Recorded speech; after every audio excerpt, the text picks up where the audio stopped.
Everyone, welcome to Savitri institute. आप लोग इस चैनल पे पहली बार हैं तो चैनल को सब्सक्राइब कर लीजिए।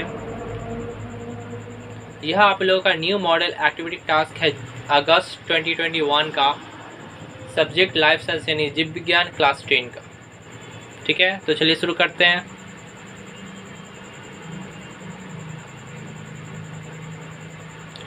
पहला नंबर है, प्रत्येक प्रश्न के सही उत्तर का चयन करें और कर्म संख्या के साथ वाक्य को पूरा करें। ठीक है, तो पहला क्वेश्चन, उस पौधे का चयन करें जो पत्तियों के माध्यम से प्राकृतिक अंग का पुनरुत्पादन करता है। ठीक है, तो पहला ऑप्शन है, ए नंबर ऑप्शन है मीठे आलू, बी नंबर ऑप्शन है जलकुंभी, सी नंबर ऑप्शन है अदरक और डी नंबर ऑप्शन है बायोफाइलम।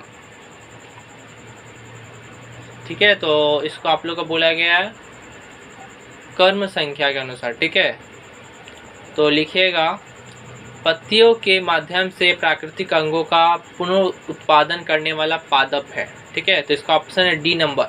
तो यहाँ पे डी नंबर कर्म संख्या के अनुसार यानी कि आप लोग को नंबर लिखना पड़ेगा। ठीक है, डी नंबर लिख के लिखिएगा बायोफाइलम। ओके,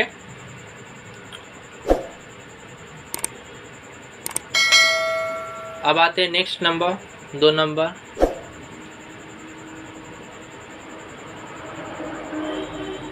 दूसरा नंबर है, संकरण परीक्षण के लिए मेडल मटर को चुनने का सटीक कारण निर्धारित करें। ठीक है, तो ए नंबर ऑप्शन है, मटर के पेड़ को पूर्ण उत्पन्न करने में काफ़ी समय लगता है।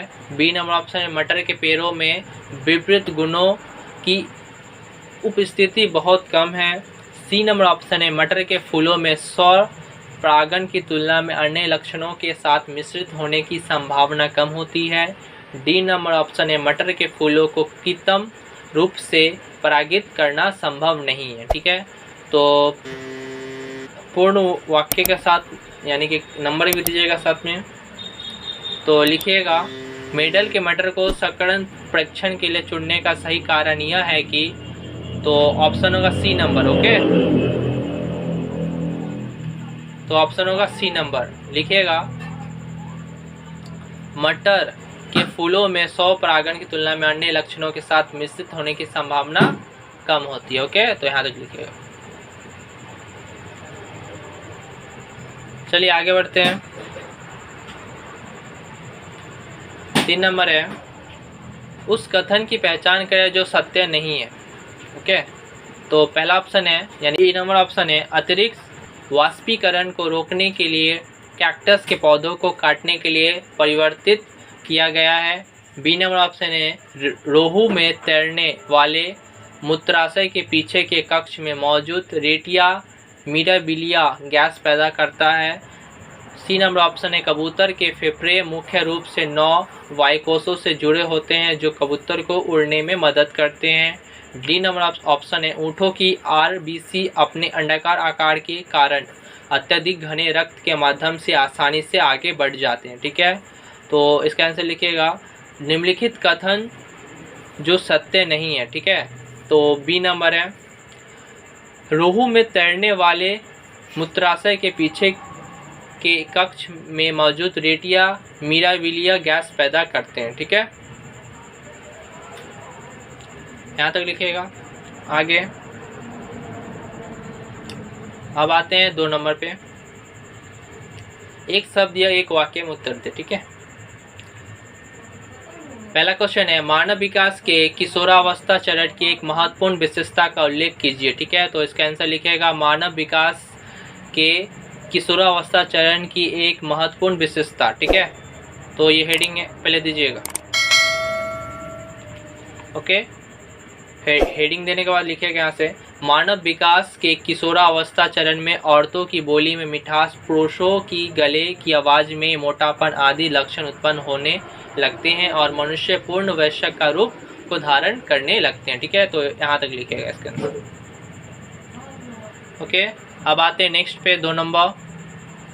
2 नंबर है, विषम का चयन करें और इसे लिखें। ठीक है, हरे रंग के मटर के बीच मटर में हरे रंग की फली, सफ़ेद कोट, गिनी पिग में रंग, गिनी पिग में चिकनी कोट बनावट। तो इसका आंसर लिखिएगा यहाँ से मटर में हरे रंग की फली। ठीक है, यहाँ तक लिखिएगा। अगर आप लोग अभी तक हमारे यूट्यूब चैनल को सब्सक्राइब नहीं किए तो सब्सक्राइब कर लो और लाइक्स कर दो। अब आगे बढ़ते हैं। 3 नंबर, संबंधित शब्दों का एक जोड़ा नीचे दिया गया है। पहली जोड़ी में संबंध के आधार पर दूसरे जोड़े के अंतराल में उपयुक्त शब्द लिखिए। ठीक है, तो आप लोग यहाँ देख रहे हैं खाली स्थान, यहाँ पे लिखना है उपयोग और अनुपयोग का नियम। ठीक है, लेमार्क, प्राकृतिक चयन। ठीक है, तो वो इस जगह पे लिखिएगा डार्विन। ठीक है, तो इसका आंसर होगा डार्विन। अब आते हैं 3 नंबर पे। 3 नंबर है 2 या 3 वाक्य में उत्तर दीजिए। ठीक है, तो इसमें पहला क्वेश्चन है स्वपरागण के एक लाभ और एक हानि का उल्लेख कीजिए। ठीक है, स्वपरागण के एक लाभ, स्वपरागण माता पिता के लक्षणों से सुरक्षित रखता है। यह नस्ल की शुद्ध रेखाओं को बनाए रखने में मदद करता है। स्वपरागण की एक हानि, मृति पौधे के कमजोर या दोषपूर्ण लक्षणों को समाप्त नहीं किया जा सकता है। यहाँ तक लिखिएगा। अब आते हैं नेक्स्ट पे 2 नंबर, एक मोनोहाइब्रिड क्रॉस की F2 पीढ़ी में हमेशा फेनोटाइपिक अनुपात 3:1 नहीं हो सकती है, एक उदाहरण की मदद से स्पष्ट करें। ठीक है, तो इसका आंसर लिखना यहाँ से शुरू कीजिएगा। हम लोग जानते हैं कि एक मोनोहाइब्रिड क्रॉस की F2 पीढ़ी में हमेशा फेनोटाइपिक अनुपात 1:2:1 है तथा फेनोटाइपिक अनुपात 3:1 होती है, पर एक मोनोहाइब्रिड क्रॉस की F2 पीढ़ी में हमेशा फेनोटाइपिक अनुपात 3:1 नहीं भी हो सकती है। ठीक है, और उदाहरण है मिराबिलिस जल्फा नामक पौधे की एक मोनोहाइब्रिड क्रॉस की F2 पीढ़ी में फेनोटाइपिक अनुपात 3:1 नहीं होता है। ठीक है, तो यहाँ तक लिखिएगा इसका आंसर। चलिए आप आगे बढ़ते हैं। अब आते हैं 4 नंबर क्वेश्चन पे। निम्नलिखित प्रश्न का उत्तर दे। ठीक है, तो पहला क्वेश्चन है स्पष्ट करें कि डार्विन के सिद्धांत के अनुसार योग्यतम की उत्तरजीविता कैसे होता है। ठीक है, चिंपांजी उनकी समस्याओं को विभिन्न तरीकों से हल करते हैं। उदाहरणों की सहायता से कथन की वैधता का विश्लेषण करें। ओके, तो लिखना स्टार्ट कीजिएगा, यहाँ से शुरू कीजिएगा। यहाँ से डार्विन के सिद्धांत के अनुसार योग्यतम की उत्तरजीविता। ठीक है, आगे डार्विन के अनुसार विभिन्नता एक प्रमुख कारण है और इसी के कारण ही नई जातियों की उत्पत्ति होती है। डार्विन के अनुसार लाभदायक विविधता रखने वाला सजीव संघर्ष में विजय होता है।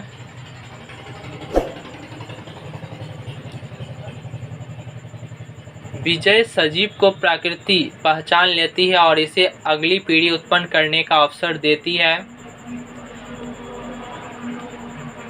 इस प्रकार प्राणियों में केवल लाभदायक लक्षण इनकी अगली पीढ़ी में हस्तांतरित होते हैं। यह विभिन्नता पीढ़ी दर पीढ़ी उनकी संतान में जाती रहती है। कुछ पीढ़ी के बाद संतान अपने पूर्वज से बिल्कुल भिन्न हो जाती है और इस तरह एक नई जाति उत्पन्न हो जाती है। अतः यह स्पष्ट है कि डार्विन के सिद्धांत के अनुसार योग्यतम की उत्तरजीविता संभव है।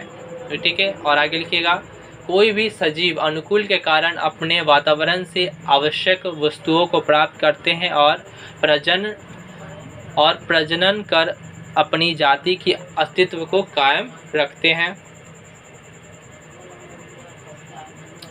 आगे अनुकूल के कारण ही चिंपांजी अपनी समस्याओं को विभिन्न तरीकों से हल करते हैं जिन्हें निम्नलिखित रूप में देखा जा सकता है। ठीक है, जिसमें कि पहला पॉइंट है प्रयोग, हथौड़ा या केहूनी का प्रयोग। ठीक है, चिंपांजी लकड़ी या पत्थर को हथौड़े के रूप में प्रयोग करके बादाम के छिलके को अलग करता है। दूसरा पॉइंट है शिकार करना। चिंपांजी पेड़ के लंबे डालों की मदद से पेड़ की गहराई में रहने वाले छोटे छोटे स्तनपायी प्राणियों का शिकार करते हैं और भोजन संग्रह करते हैं। तीसरा पॉइंट है औषधि का प्रयोग। चिंपांजी परजीवियों से अपनी रक्षा करने के लिए औषधीय पौधों की पत्तियों को खाते हैं और अपनी रक्षा करते हैं। चौथा पॉइंट है दीमक को खींचकर खाना। चिंपैंजी पेड़ पौधे के लंबे डालों को तोड़कर पानी में भिगोकर दीमक के टीनों में डालकर दीमक खींच निकालता है और उसको खाता है। ठीक है, तो इस प्रकार हम देखते हैं कि चिंपैंजी अपनी समस्याओं का हल खुद नए नए तरीकों से कर सकता है। ठीक है, तो वो इसका आंसर लिखिएगा यहाँ तक। तो ये आप लोगों का पूरा कंप्लीट हो गया। अगर आप लोग अभी तक हमारे YouTube चैनल को सब्सक्राइब नहीं किए तो सब्सक्राइब कर लो, लाइक्स कर दो।